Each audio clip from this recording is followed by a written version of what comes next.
नमस्कार, मी doctor Ramakant Bembde, plastic surgeon, Chhatrapati Sambhajinagar, Aurangabad, Maharashtra.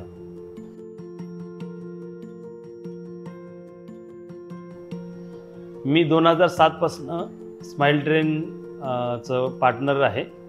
Bembde hospital हे पार्टनर हॉस्पिटल आहे स्माइल ट्रेनचं, आणि आम्ही स्माइल ट्रेनच्या अंतर्गत दुबंगलेले ओठ आणि टाळू अशा पेशंटच्या मोफत शस्त्रक्रिया करतो।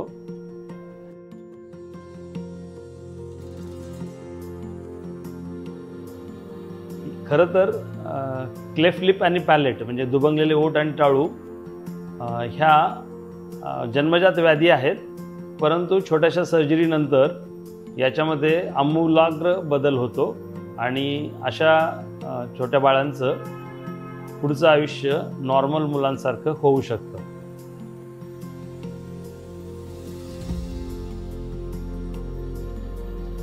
याच्या मागे ड्रायव्हिंग फोर्स हा म्हणजे ह्या सर्जरीनंतर दुबंगलेले ओठ आणि टाळूच्या सर्जरीनंतर या बाळांच्या चेहऱ्यावर जे की हास्य फुलतं आणि जे रुग्ण बोलू शकत नाहीत सर्जरी शिवाय असे जेव्हा बोलायला लागतात तेव्हा ह्या सर्जरीचं किंवा ह्या शर्माचं चीज झाल्यासारखं वाटतं।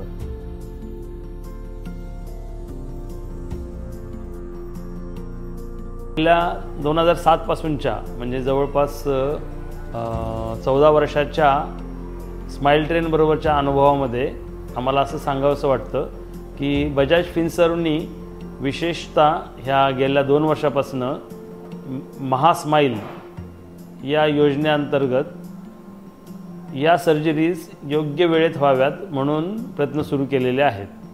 तर हा एक स्तुत्य उपक्रम आहे, कारण आमचं ऑब्झर्वेशन आहे की गेल्या 14 वर्षामध्ये आम्ही पाहतो की दुबंगलेले ओठ आणि टाळूचे रुग्ण मोफत शस्त्रक्रिया असूनसुद्धा त्यांच्यापर्यंत ही माहिती न पोहोचल्यामुळे आमच्या हॉस्पिटलमध्ये उशिरा येतात।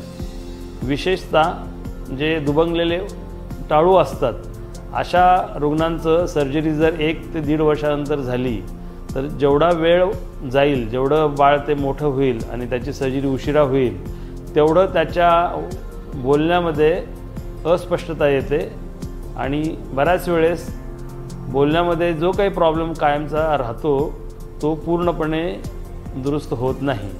त्यामुळे आम्हाला मनापासून असं वाटतं की दुबंगलेले ओठ आणि टाळूच्या सर्जरी मोफत होतात, तर ह्या सर्जरी जर योग्य वयात झाल्या म्हणजे ओठाचं ऑपरेशन 6 महिन्यामध्ये आणि टाळूचं ऑपरेशन 9 महिने ते 1.5 वर्षात झालं तर अशा प्रकारचे बाळ नॉर्मल बाळासारखे दुसऱ्या मुलांसारखे नॉर्मल बोलू शकतील।